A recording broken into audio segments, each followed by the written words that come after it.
Chapter 2, in which Pooh goes visiting and gets into a tight place. Edward Bear, known to his friends as Winnie the Pooh, or Pooh for short, was walking through the forest one day, humming proudly to himself. He made up a little hum that very morning as he was going to doing his stoutness exercises in front of the glass. Tra-la-la, tra-la-la, as he stretched up high as he could go. Then tra-la-la, tra-la-la, oh help la, as he tried to touch his toes. After breakfast he said it over and over to himself until he had learnt it off by heart, and now he was humming it right through properly. It went like this: tra-la-la, tra-la-la, tra-la-la, tra-la-la, rum-tum-tiddle-a-tum-tum, tiddle-iddle, tiddle-iddle, tiddle-iddle, tiddle-iddle, rum-tum-tum, tiddle-lum. Well, he was humming this hum to himself, and walking along gaily, wondering what everybody else was doing, and what it felt like being somebody else, when suddenly he came to a sandy bank, and in that bank was a large hole. "Ah," said Pooh, "rum-tum-tiddle-lum-tum.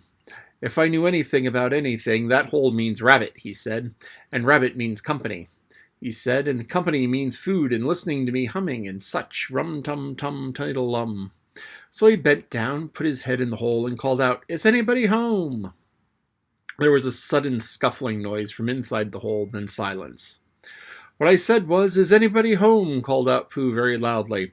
"No," said a voice, and then added, "You needn't shout so loud. I heard you quite well the first time." "Bother," said Pooh. "Isn't there anybody here at all?" "Nobody." Winnie the Pooh took his head out of the hole and thought for a little, and he thought to himself, there must be somebody there because somebody must have said nobody. So he put his head back in the hole and said, "Hello, Rabbit, isn't that you?" "No," said Rabbit, but in a different sort of voice this time. "But isn't that Rabbit's voice?" "I don't think so," said Rabbit. "It wasn't meant to be." "Oh," said Pooh. He took his head out of the hole and had another think, and then he put it back and said, "Well, could you very kindly tell me where Rabbit is?" "He has gone to see his friend Pooh Bear, who is a great friend of his." "But this is me," said Bear, very much surprised. "What sort of me?" "Pooh Bear." "Are you sure?" said Rabbit, still more surprised. Quite sure," said Pooh. "Oh, well, then come in." So Pooh pushed and pushed and pushed his way through the hole, and at last he got in. "You are quite right," said Rabbit, looking at him all over. "It is you. Glad to see you." "Who did you think it was?" "Well, I wasn't sure. You know how it is in the forest. One can't have anybody coming into one's house. One has to be careful. What about a mouthful of anything?" Pooh always liked a little something at 11 o'clock in the morning, and he was very glad to see Rabbit getting out the plates and mugs, when Rabbit said, "Honey or condensed milk with your bread?" He was so excited that he said, "Both," not to seem greedy. He added, "But don't bother about the bread, please," and for a long time after that he said nothing, until at last, humming to himself in a rather sticky voice, he got up, shook Rabbit lovingly by the paw, and said that he must go on. "Must you?" said Rabbit politely. "Well," said Pooh, "I could stay a little longer if you—" and he tried very hard to look in the direction of the larder. "As a matter of fact," said Rabbit, "I was going out directly myself." "Oh, well, then I must be going on. Goodbye." "Well, goodbye, if you're sure you won't have any more." "Is there any more?" asked Pooh quickly. Rabbit took the covers off the dishes and said no, there wasn't. "I thought not," said Pooh, nodding to himself. "Well, goodbye, I must be going on." So he started to climb out of the hole.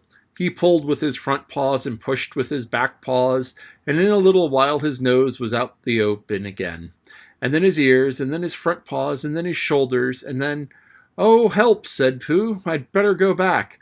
"Oh, bother!" said Pooh. "I shall have to go on."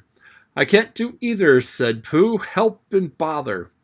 Now this time Rabbit wanted to go for a walk too, and finding the front door full, he went out by the back door and came around to Pooh and looked at him. "Hello, are you stuck?" he asked. No," said Pooh carelessly. "Just resting and thinking and humming to myself." "Here, give us a paw." Pooh Bear stretched out a paw, and Rabbit pulled and pulled and pulled. "Ow," said Pooh, "you're hurting." "The fact is," said Rabbit, "you're stuck." "It all comes," said Pooh crossly, "of not having front doors big enough." "It all comes," said Rabbit sternly, "of eating too much." "I thought at the time," said Rabbit. I don't like to say anything," said Rabbit. "That one of us was eating too much," said Rabbit. And I knew if it wasn't me, he said, well, I should go and fetch Christopher Robin. Well, Christopher Robin lived at the other end of the forest, and when he came back with Rabbit and saw the front half of Pooh, he said, "Silly old bear," in such a loving voice that everybody felt quite hopeful again. "I was just beginning to think," said Bear, sniffing slightly, "that Rabbit might never be able to use the front door again, and I should hate that," he said. "So should I," said Rabbit. "Use his front door again," said Christopher Robin. "Of course he'll use his front door again." "Good," said Rabbit. "If we can't pull you out, Pooh, we may push you back."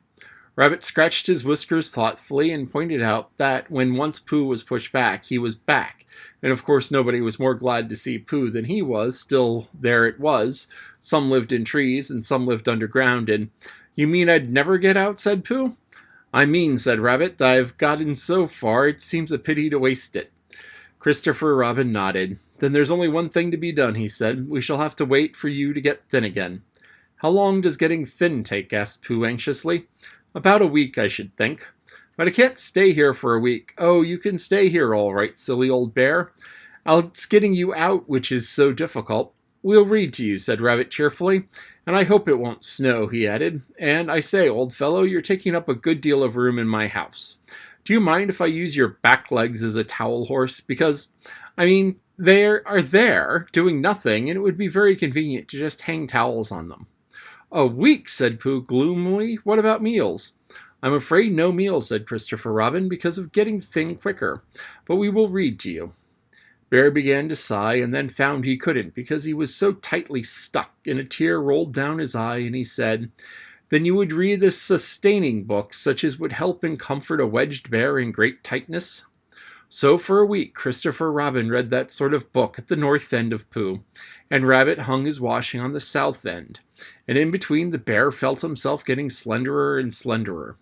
And at the end of the week Christopher Robin said, "Now." So he took hold of one of Pooh's front paws, and Rabbit took hold of Christopher Robin, and all Rabbit's friends and relations took hold of Rabbit, and they all pulled together.